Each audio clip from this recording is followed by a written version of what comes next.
Hey, what's up, and welcome back to Interpreting the Stars, where today we are bringing it right back to our Terminator preparation marathon with Terminator 2 Judgment Day, otherwise known as T2. Now, this is the film everyone always thinks of when it comes down to Terminator. This is the one that everybody loves, and yeah, I probably agree there. There's a lot to love about this one, which I'll get into in just a hot second, but yeah, I don't want to be too much of a flaneur, so let's get cracking. This review is brought to you by the word of the day, flaneur, one who rambles. Terminator 2 Judgment Day brings Arnold Schwarzenegger back into the folds once more as the famous T-800 cyborg from the future. This time around, an advanced liquid metal Terminator model is sent into the past to murder John as a child, and a reprogrammed version of Arnie's Terminator is sent to protect him, along with the help of Sarah Connor, who has been preparing for this day for a very long time. I feel like James Cameron finally got his niche right here, because while that first Terminator film was able to tell the story that he wanted to tell, I don't think it ever got the tone right, as it was essentially an 80s horror slasher film, and because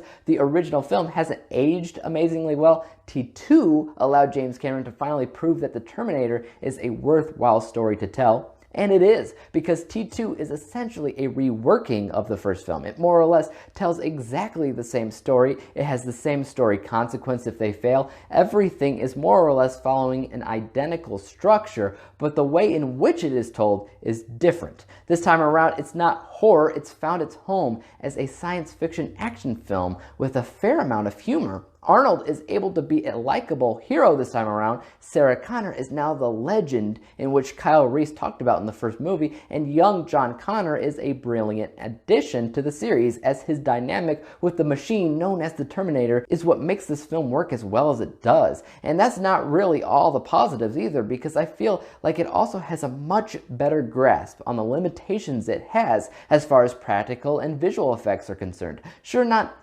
everything is perfect, particularly with the liquid metal stuff. That sometimes looks fake, like when he is shot and you see those tinfoil-like bullet wounds that kind of just show up. Those effects don't always work, but other effects do work well, like how the T-1000 camouflages himself in the floor and just kind of rises out of it and morphs back into himself. That's an iconic shot for me, and of course, all of the uses of the arms that turn into blades, those are great. Also, the music. While I really enjoyed the music in the first film, I would have to argue that it is much more noticeably great in T2, even when it comes down to the wardrobe, which I feel like was a disaster in the first movie, is much better here. The performances too. Nothing is Oscar worthy, but a step up from that first film. Honestly, I have a lot of difficulty finding many things to complain about in the sequel. If anything, I'd actually say it's not super original, as like I said, it's a reworking of that same plot scene in the first film. It's reworked in a way that I highly prefer,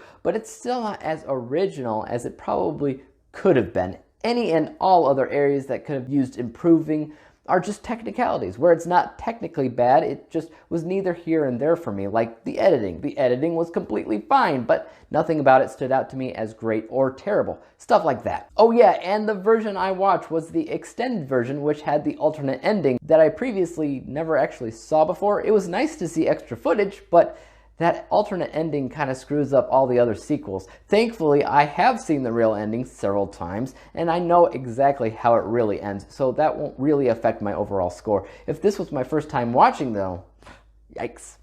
What did I score T2? 96%, 96 out of 100 possible stars, granting it the letter grade of A+.